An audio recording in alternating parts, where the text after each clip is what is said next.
Is it possible to still buy a home in a Florida beach town in 2025 without sacrificing lifestyle and location? In today's video, I'm gonna be revealing the 6 Florida beach towns that you can still buy into the coastal dream lifestyle while costing far less than anything that you would find in the South Florida area or the Panhandle region. We're gonna go over exactly what neighborhoods to be looking out for, what neighborhoods to be keeping an eye on, and just some few hidden gems that most buyers are overlooking completely altogether. If this is your first time to the channel, welcome to the original Living in New Smyrna Beach, Florida YouTube real estate channel. My name is Chris, and myself and business partner help residents and out-of-towners alike move to Florida every day. So let us know what we can do to help you out. You can call, text, or email. All of our information is in the description below. But let's get right into it, and let's talk about one of Florida's probably the best kept secret of affordable Florida coastal living, and that city is going to be Edgewater. This city is going to be a bedroom community to New Smyrna Beach. So I will have to say up front that Edgewater technically really isn't a beach town, but it is for sure a coastal town. It is situated on the Indian River Lagoon, or the Intercoastal Waterway, and it is about, like I said, 10 to 15 minutes having your toes in the sand. What makes Edgewater really great right now is the value that it provides. So the numbers don't lie on this one for sure. Right now you can get into a 3-2 home that's pretty move-in ready for about $315,000. Again, going to fluctuate a little bit on there. If you want to go into a new built, move-in ready block home, you're going to be in the 380s to 400s. But if you're just looking to be super affordable and get near the water, the rivers, the oceans, then you can definitely get something in the 300s to high 200s that isn't going to need a lot of work. We personally have a listing right now that is move-in ready. The bathrooms could use some updating, but that's listed at $230,000, and that's a 3-bedroom, 2-bath block home that is 1,040 square feet. So Edgewater really is off to a great start, rings a bell with probably the most affordable coastal beach town in Florida that we're going to go over today. So again, not technically a beach town, but we're close enough. We're 10 minutes south from New Smyrna Beach, which is a bona fide beach town. So this, if you're not familiar with it, definitely be on the lookout for it. We have a lot of buyers, even in the Volusia County area, that haven't considered moving to Edgewater. So it's definitely up there as far as the affordability goes. Edgewater doesn't have a lot of amenities right now, so you are going to have to be finding yourself going to New Smyrna and Daytona for those sorts of things. But if you're not so worried about that and you're just looking to get closer to the water for the best value that you can possibly have, Edgewater is going to be a strong number one for you. Next up on our affordability list is going to be the city of Port Orange, Florida. And if you're not familiar with it, it used to be one of the nation's fastest growing cities at one point. To me, it is a sweet spot of affordability and location, as it's nestled right in between New Smyrna Beach to the south, Daytona Beach to the north, and you have access to really all the beaches in this little East Coast corridor that we're living in Volusia County. So you'll have access to New Smyrna Beach, Daytona Beach Shores, and the Ponce Inlet beaches and Ponce Inlet Lighthouse. So if you're looking to have that beach town feel with a little bit more affordability, access to all sorts of the beaches, the rivers, and just having that really outdoor lifestyle with the amenities there, Port Orange is definitely something you should consider. Also, it does have top rated schools as well. It's going to have more amenities than the city of Edgewater, so a little bit better shopping and dining. I think the location's probably a little bit better just because you're more centrally located between New Smyrna and Daytona, which Daytona having even more amenities than Port Orange and New Smyrna. An overall really top choice, with the median sale price of homes being at $355,000. So really, if you are trying to find that sweet spot of balance between location and affordability, I think Port Orange should be a strong consideration for you. You are paying a little bit more, but you're also getting a little bit more. So overall, great spot to be. And moving on, as we continue to move north in our journey of the most affordable beach towns in Florida right now, you're going to find yourself in Ormond Beach, which is a city located just north of Daytona Beach. So there's a tremendous amount of racing history here.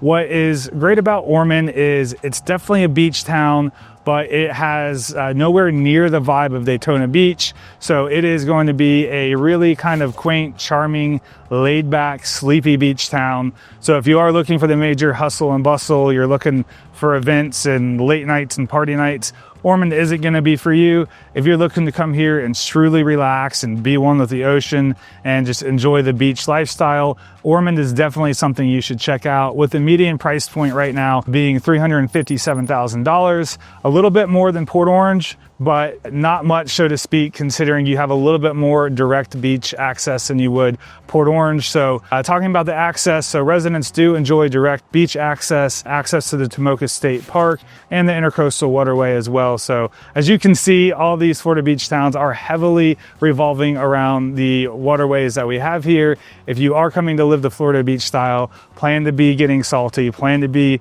spending time on the river or on the ocean. What we find about Ormond Beach though is we have a lot of our clients will start out looking in St. Augustine or Amelia Island. That's going to be even further north with a more expensive price point.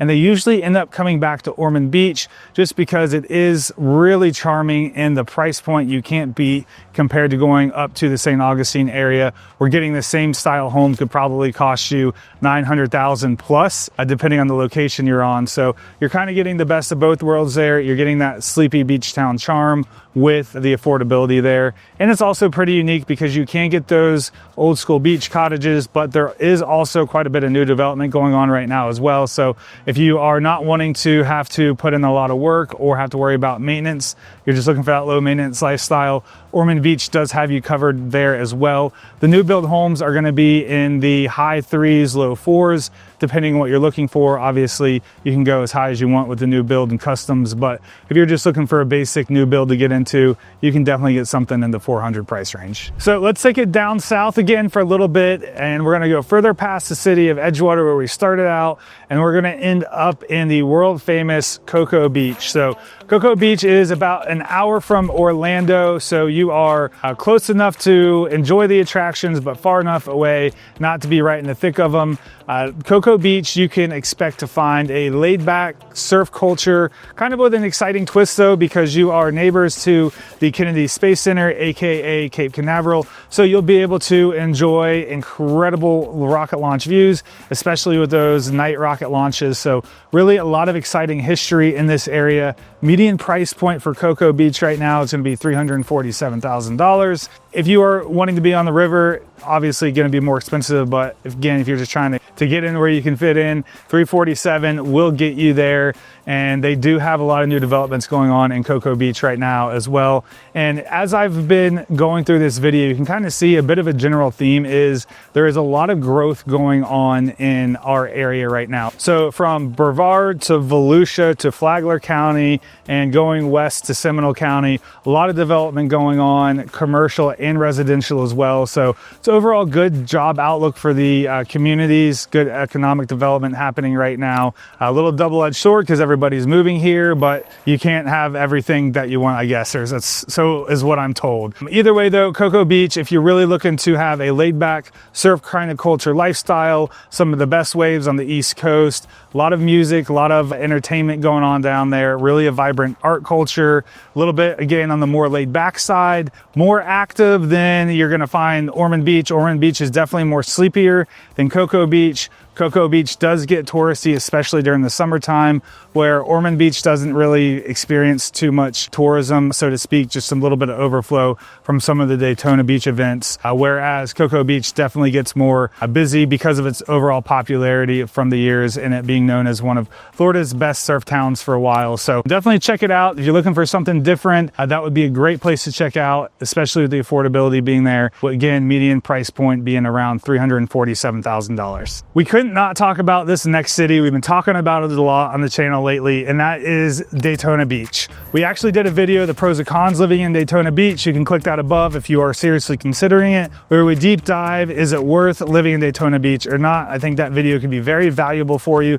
So make sure you do check that out. In this video though, we're only considering and going over what's affordable and what's not. And Daytona Beach gets a huge thumbs up on the affordability scale with median home prices coming in at $340,000. It's just hard to beat that with the location and amenities that you can get in the Daytona Beach area. So if you're looking for more shopping, more dining, if you're looking for a city with a pulse, if you're looking for attractions and events and things to do year round, Daytona Beach is it for you. On the flip side, if you hate people, you hate traffic, and you don't want to be around growth, whatever you do, don't go to Daytona Beach, go somewhere else. Go to Ormond Beach, go to Edgewater. Even though Edgewater is growing pretty significantly right now as well, but regardless, Daytona Beach just isn't going to be for you if you're wanting to stay away from growth and a lot of people and a lot of events. So if you're strictly looking for affordability, yes, definitely. Daytona Beach does seem to be in a growth phase right now, so I think potential job outlook could be growing as well. If you are deciding to move to Daytona Beach, please make sure that you utilize a local real estate professional.